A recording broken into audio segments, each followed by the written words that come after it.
Why is it delayed? Oh, there we go. All right. Amit, welcome to the Fireside PM podcast. I was super impressed and inspired by a LinkedIn post you did 3 months ago where you shared your learnings about careers. So we're going to get into that. But before we do so, maybe let's start with just an introduction to yourself. Yeah, thanks for having me, Tom. I know we've been trying to schedule this, so I'm pretty excited to finally get to see you and do this. I'm Amit. I'm a product manager at Microsoft. I lead the team's consumer product management. I recently joined. It's been 8 months, and then prior to that, I was at Facebook, where I was working on newsfeed. I supported that product team. um, Amazing experience, learning, Mm, being at the center of the largest kind of distribution surface in the world, so to speak. yeah. Prior to Facebook, I was at Google for almost 8 years, where I worked on real-time communications products. Started with Google Hangouts, well, now called Google Meet, and I worked on a bunch of other things. Duo, Allo. Some of them worked, some of them flopped. So I've got learnings from both success and failures. And Before that, I was at a startup. It was called Social Gold. We had built a monetization platform for games, which ended up being acquired by Google. And so that's a little bit about my journey. Wow. I have to ask you about the messaging apps. I mean, like we always talk still at Google about how many chat apps and messaging apps we've done. What do you think is like? Why is it so hard to launch a successful messaging app?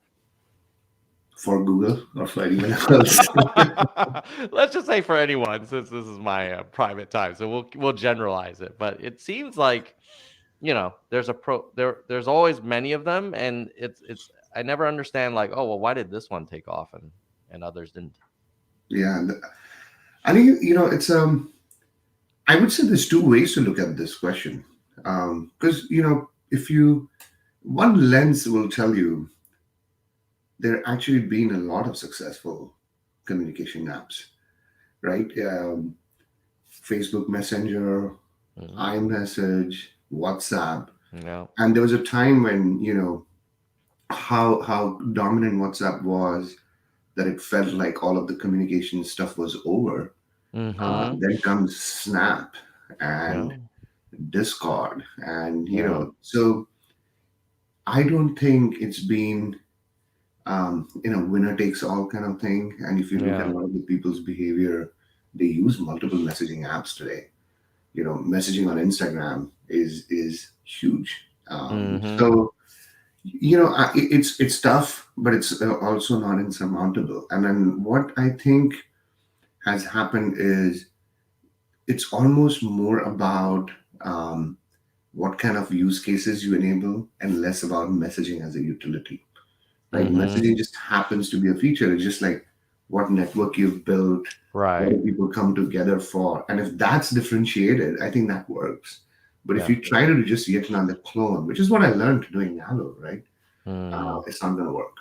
And Mm. so it's kind of glass half full, half empty. But I do think if you're innovating not on the utility part of it, but Right. above it, I think there's still a lot of room. Yeah, yeah, yeah. So rather than saying, "Hey, let's create a messaging app," you would focus more on the problem for the customer, Totally. the Or broader. yeah, what Yeah. kind of um, community you're building, right? Is Yeah. what niche is it focused on? I think that's probably a better way to look at it. Yeah. Yeah. Yeah, I feel like we always relearn these lessons of, product folks. We tend to think maybe because we work in tech companies, we tend to kind of think about the technology or the feature, and we always say, "Oh yeah, focus on the customer," but it's hard. There's like this gravitational pull, to kind of anchor yourself in the capability and not the problem you're trying to solve. Yeah, and one of the other lessons I learned, um, I've learned through the experience is, every time you're trying to solve a company problem instead of a user problem, it Mhm. doesn't quite work. Yeah. And whether you're in big tech or even in medium-sized scaled companies, there's always a pull where you sometimes, as product people, you are drawn into, let's do this because it's good for us. It's Yeah. all the time. And Yeah. um, and if you're not willing to really question that, it doesn't turn out to be a great success. Have had been in many examples. I've observed many times where you do things just because it will be good for the company, and then users Mhm. don't care, and it just falls flat. Yeah. Totally. And you've also we're gonna get into the career post in a second, but I can't help but observe you've had an opportunity to work at Google, Facebook, and Microsoft. And are they more similar than different, or like what are the biggest differences, like culturally, that you've noticed? It's all the same people, right? At the Hmm. end of the day, Right. it's amazing across all of these companies. And a lot of times, I've moved with certain set of people who've Yeah. been in all three companies. Um, cultures are different. I would say each company tends to have a core DNA, what they're good at, Hmm. right? Um, Google is a lot about the engineering prowess, so to speak, Hmm. right? A lot of the infrastructure, the scale. It was really easy to build on newer things, and engineers had built these amazing tools, right? That Hmm. just enabled you to do a lot of stuff. So it's like very core algorithm, infra, computing, engineering DNA. Yep. And Facebook has really gets people. I would say. I Mm. know. I know people love to talk about growth and growth at all costs. What are the consequences of that? But if you actually look at the company, it's very methodical about understanding human behavior and psychology and what works, what gets us to do certain things. You know, simple things like, hey, what's a mimicry effect? If a person does X, are their friends tempted to do the same thing or not?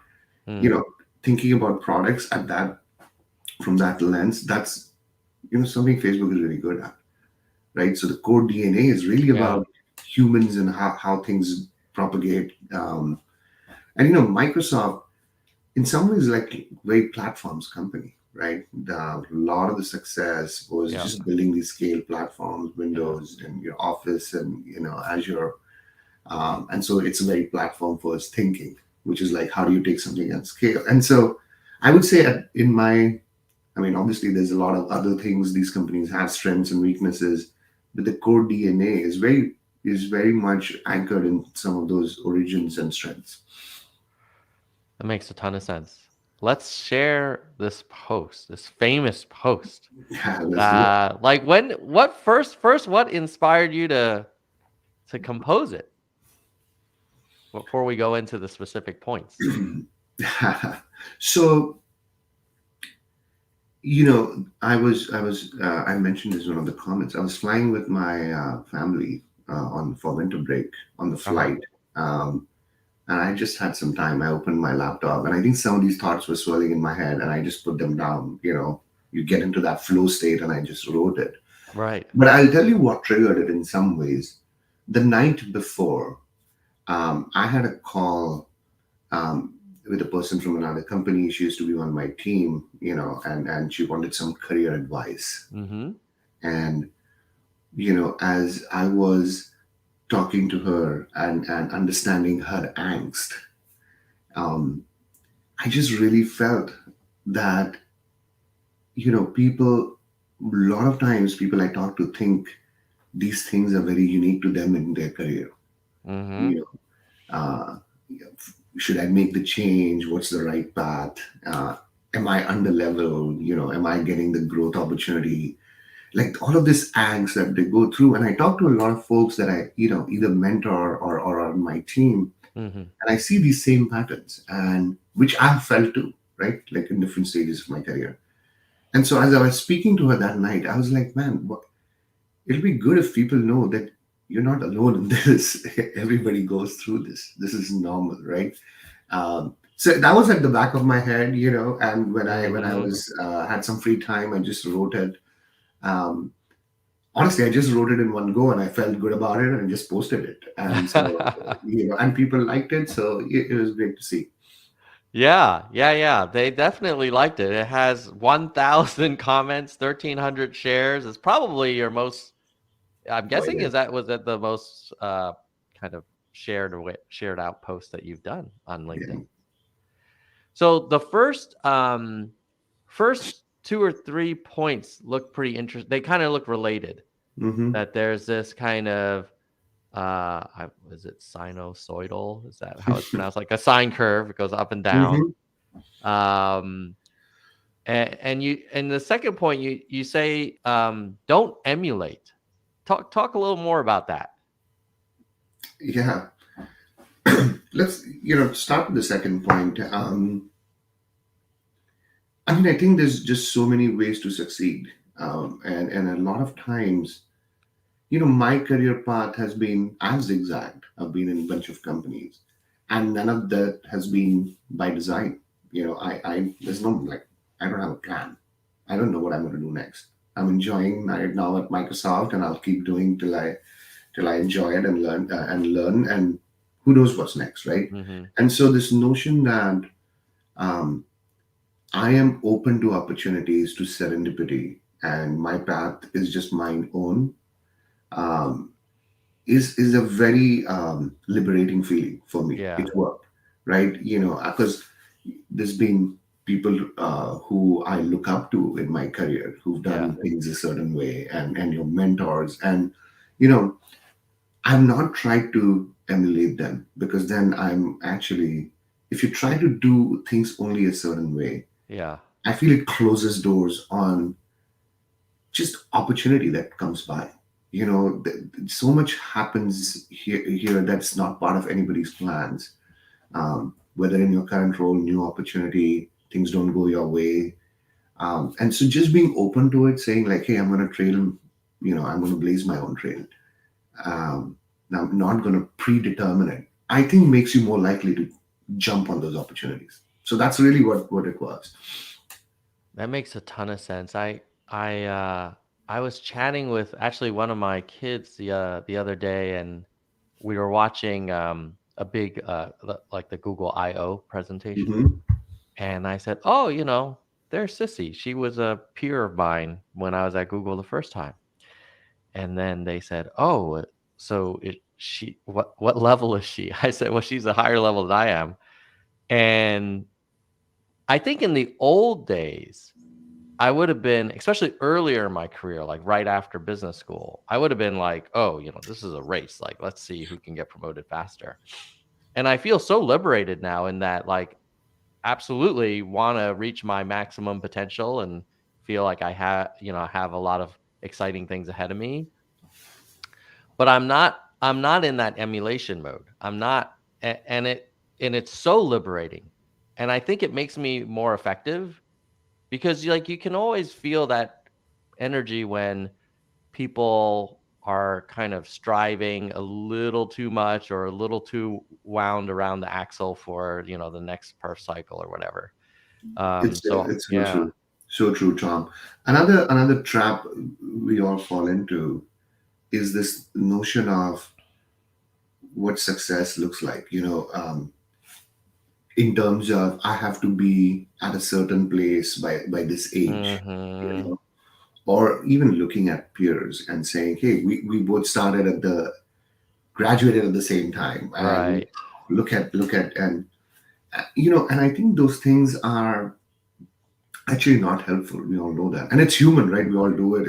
It's not like um, unnatural to feel it that way, because that's kind of how psychology works. You find your place in the world, and the way Mhm. to do that is by comparisons.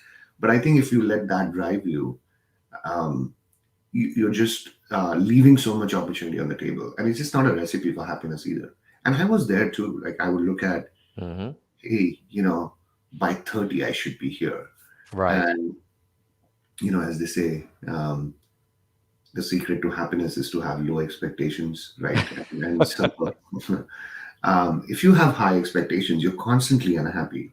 Whereas if you just believe in the process, and learning and doing the right things, then everything else tends to fall in place.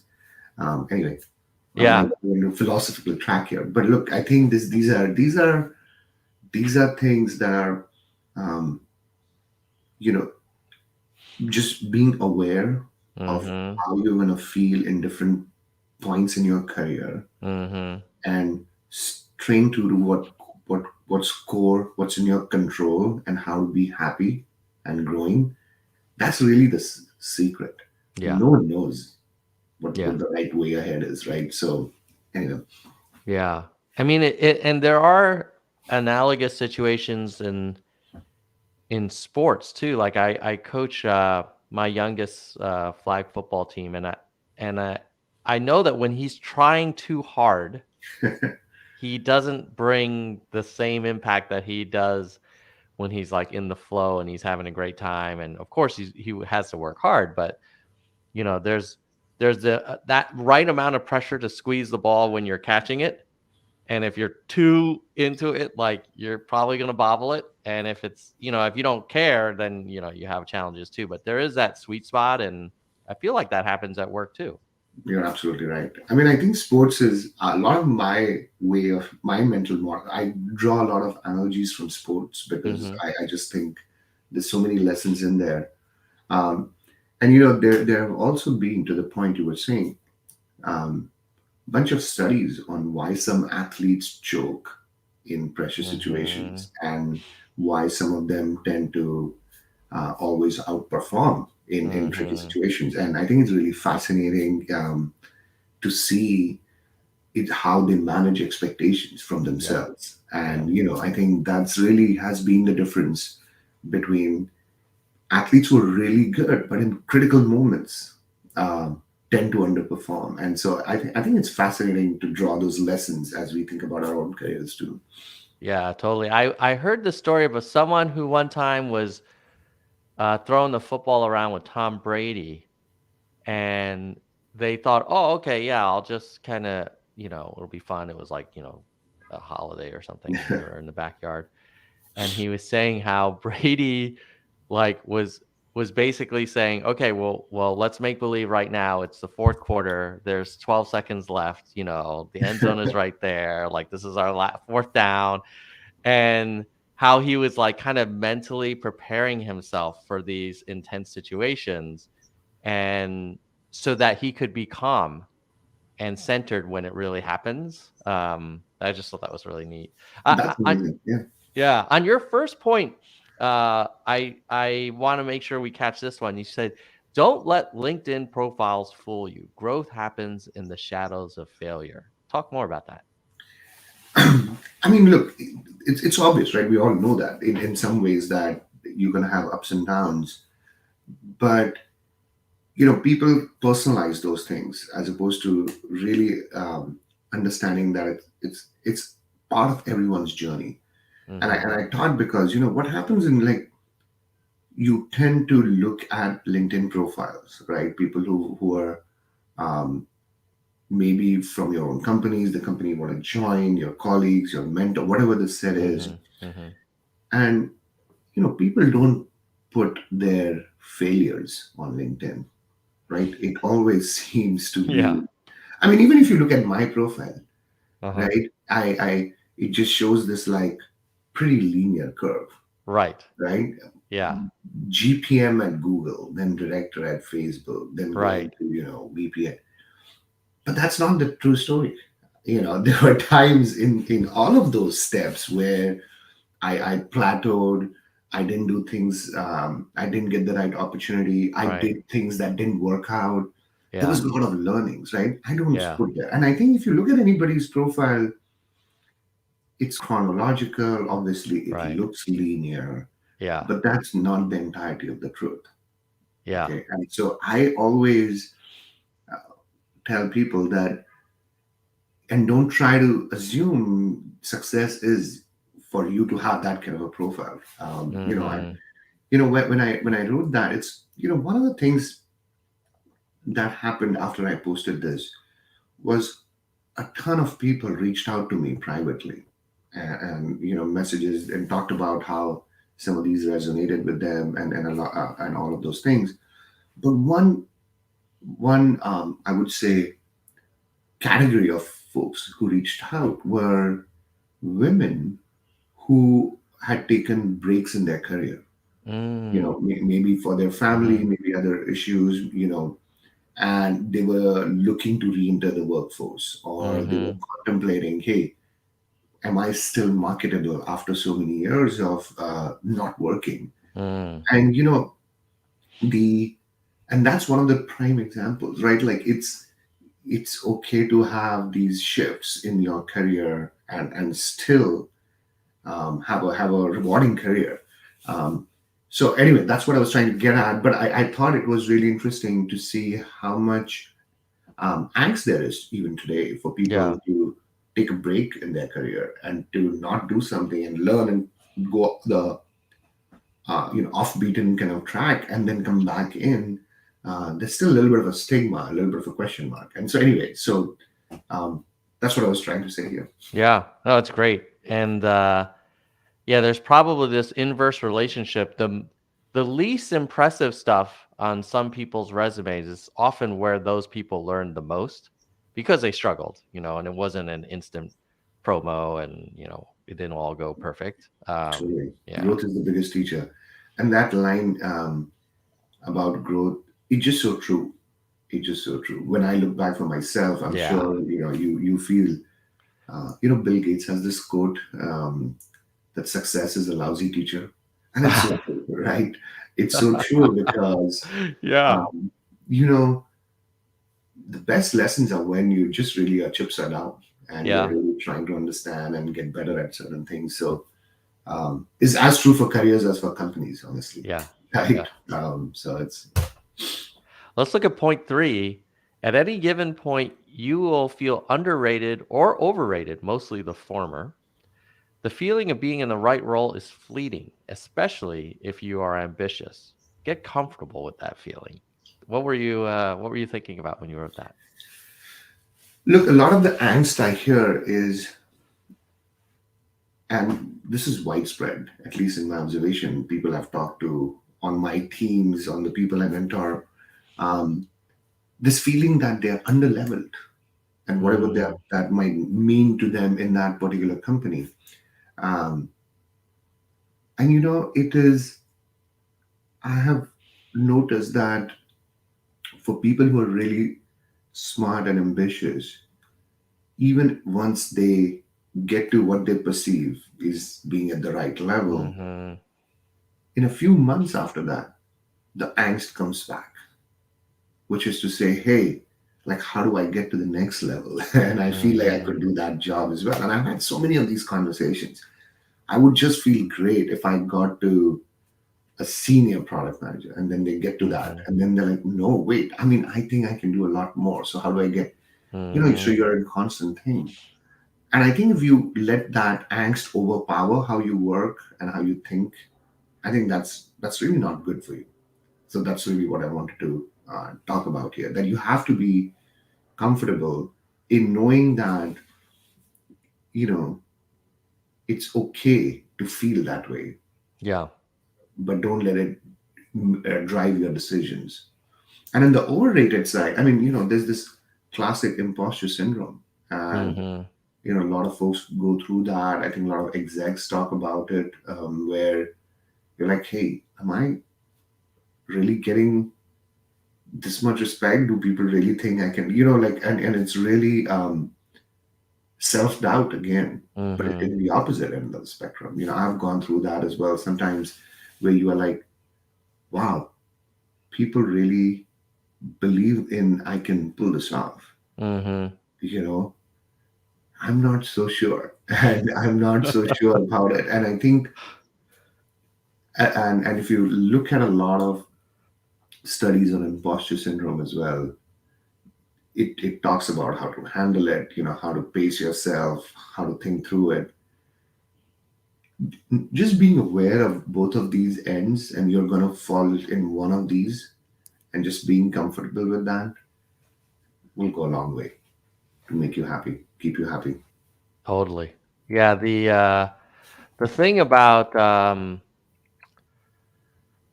the fleeting feeling of being in the right role and being most often feeling like a little under, a little over, uh, especially under if you're like a type A achiever.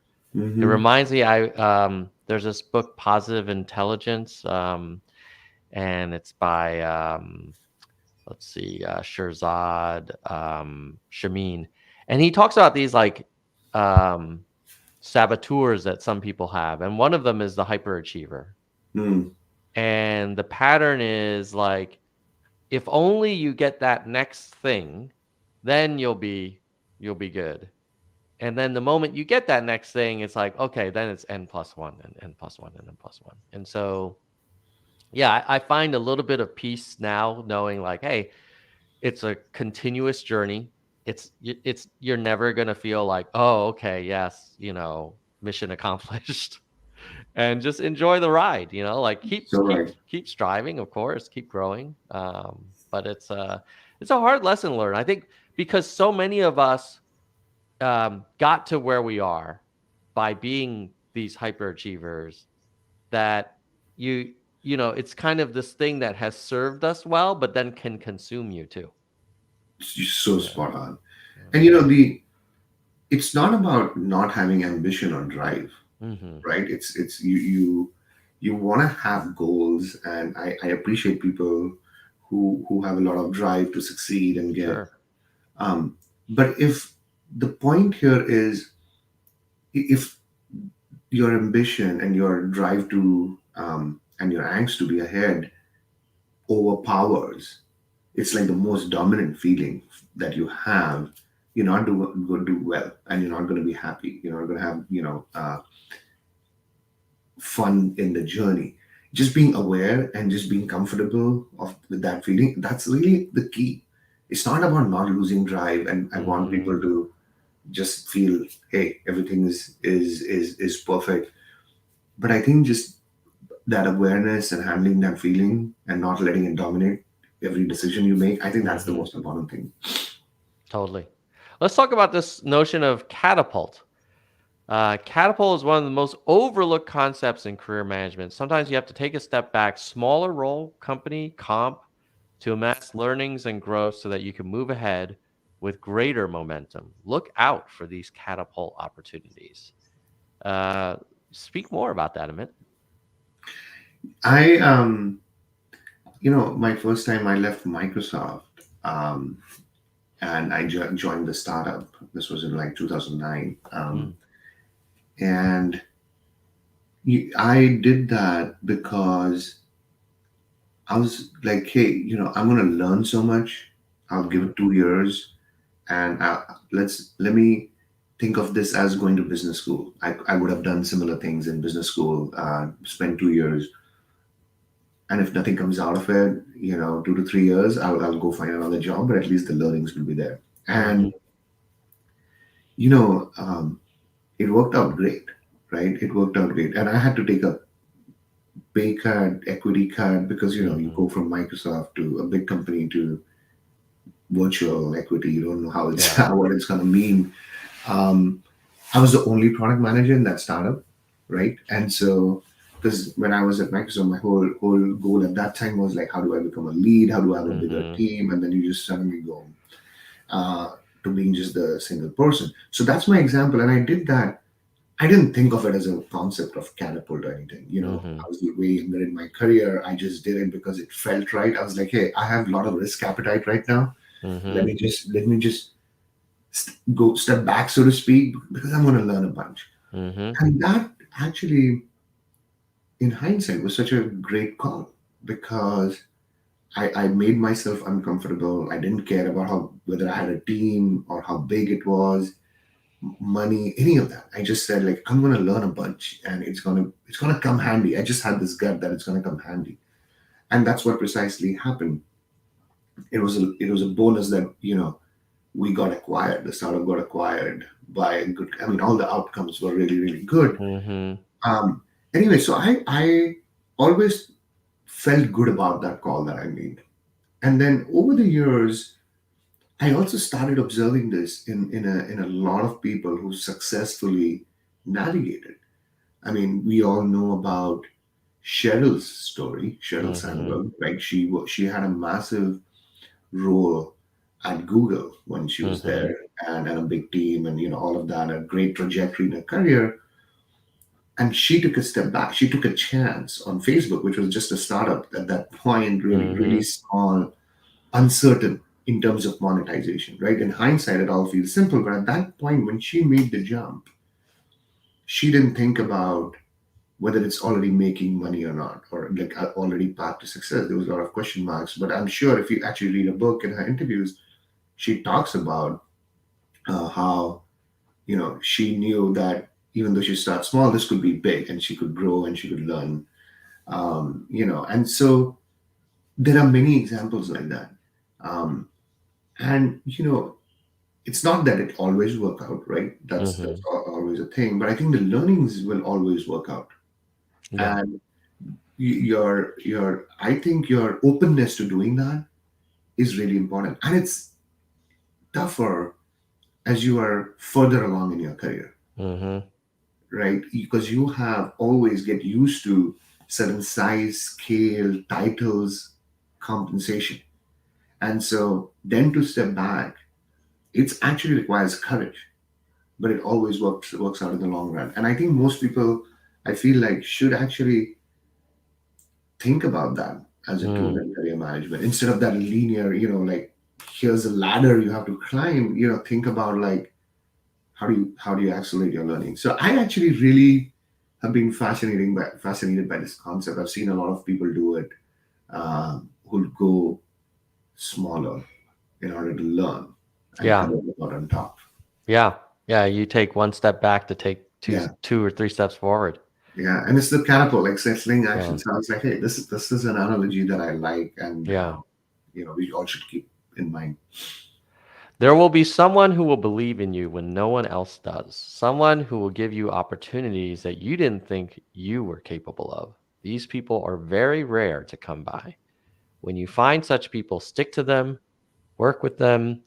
It will be the biggest unlock in your career. Yeah, tell us a little more color on that one.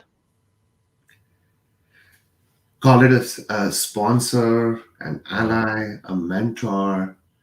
Um, you need someone. It's all about the people, and all of us in our journey need someone who can see your strengths better than you can sometimes, and they can see your value and take a chance on you, and pat you on the back or kind of hold your hand and teach you certain things. um, and it's rare, because everybody's busy, and like not everyone will see that, or will have the time to support you and sponsor you. But Mhm. when you do see that, when you find people, and I've been lucky, there have been um, folks that have believed in me at times where I was like, I'm not sure if I'm going to be able to do it, and they've given me the chance, and helped and coached. um, and it's the same in my current role. Actually, I work with Manik, who's my manager, and we work together at Google. Um, and he's got this like unflinching way to support me, Mm. which is what you need, um, in your career, in your company. And so I always feel like when you find those people, it's going to help you so much in your career. And if you haven't found them, keep looking. I mean, like, and if you are in a position to be that to someone else, do that too, right? I Mhm. think that's really, really the key part here. Yeah. Um, Yeah, I totally agree. I mean, I when I think of where I've also brought the best version of myself, it often is when I have deep conviction that my manager has conviction mhm. that I can pull this off. And it's so empowering when you get that. It is. It's amazing. Yeah. Yeah. Let's go to the next one. Um, your definition of success will constantly evolve, and that's okay. You'll go from optimizing for money, prestige, title to optimizing for people, purpose, and legacy. It is a natural progression. I will offer two suggestions. Always be honest with yourself on what you really want and don't optimize for the short term. Remember to play the long game. Can you share an example or of either when you've mentored other people or in your own experience where you had to make a decision between a short-term optimization and a long-term one? Yeah, I mean, I gave you one example of when I left Microsoft to do the Yeah, startup. I see this all the time, right? Folks will ask for advice, and then it'll be around, I want to go to this, I want to make this is the opportunity in front of me, or maybe I right. have two opportunities, and this is the honesty part that I'm referring to, which is, and then I ask them, hey, what's your framework for thinking about what you do next? What Mhm. is it? And people talk through a lot of things, but if I keep probing, sometimes it's obvious that the reason they want to do the switch is uh, money, title, whatever the case may Mhm. be. And what I've found is, and it's not like that people are being dishonest, it's like just understanding yourself and being clear about what it is important when you make these decisions. Mhm. And I also say it's okay. Because look, Right. this is, I think, the most important point for me, where a lot of times folks will talk to me in ways that I think they perceive is the right way to think about career.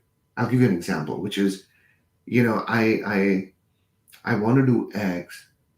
It's a better role, bigger role, and has money, but that's not the reason.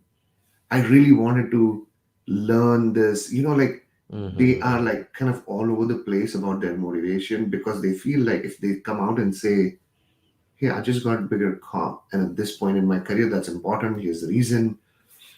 Um, it dilutes the way you actually make decisions. It like really puts you in a bind. And I think there are two things here, which is just knowing. I talk about this career progression, just knowing that early in your career, hey, money is a big thing for people, and that's okay. It is Mhm. totally okay, right? You're not the first thing in your mind is not like how do you change the world. Yes, you want to do work at a good company with purpose, but we've all been there. You just want to like, hey, how do I get to that next step? Maybe bigger calm, more stock, whatever. And you let that kind of drive a decision. I think it's okay, because as in our journey, over time, we all start to realize, money didn't always equate to good learning or happiness. Like I need to. What has been key is the people I worked with. So you start to optimize for that. Everything Mhm. else being constant. You're like, who do I get to work with? And you know at the end of your maybe career, you're thinking about how do you give back, how do you actually leave the place in a better condition than you found it in, right? That's we talk about legacy, and that becomes paramount, because in some Mhm. ways you're kind of post money, post title. This progression is natural, and I wanted folks to think about, hey, it's okay. Like a lot of times I think people get advice from all sorts of places about, you know that kind of makes them feel that it's not, it's something that is not what they should be doing. And so that Mhm. was part one of this. And the second was just understanding yourself and just knowing what are you optimizing for. That was the second. And then the last one was short-term gains. I mean, the last 4 weeks have taught us that. People trying to jump for there's been a correction. And um, I've seen folks just not think through beyond the current buzz. Like a lot of, I actually just spoke to a candidate yesterday who was talking about she joined this unicorn startup and all the hype and all of that. And she, in 2 months now, the CEO was let go, and there's Mhm. like lots of irregularity, and they're down around. And so I was like, hey, why did you join? And she admitted, look, there was just so much hype. Right. That particular week they had raised a big round, and I was like, oh, I'm getting on a rock. And so it's like that's the short term thing, not thinking through, who you're going to work with, that Mhm. space, all of that. So don't do that. That bites. Yeah, and it there's an interesting, tricky kind of decision that she had to make because she might have thought that was her catapult as well. She would have. She Yeah, would have. You know, and obviously hindsight is 2020, right? And yeah, thing. But I think knowing what is it that you're pursuing is the key. And I think in her case, um, she thought she's gonna learn, and it's the kind of the industry, but she actually mhm, hadn't done the research on the people, mhm, on the valuation, on what is like the customers of that startup. And I think it got mixed, not being very clear about why you joined. And if somebody says, look, this catapult, I think it's gonna be big, or it's gonna go bust, and it's all about the money, and I'm prepared to take the risk, I think that's okay. But I think, not knowing that region well enough, I yeah, think it can hurt you. yeah. You want to be really intentional and explicit about the trade-offs you're making and why you're doing those things. You know, that your point six reminds me of actually some advice I got a year or two ago from an old professor. We were having a grad school kind of virtual reunion, and I said, "Hey, you know, I remember when we graduated from B school, you gave us some good advice. One of which was like never invest in a restaurant."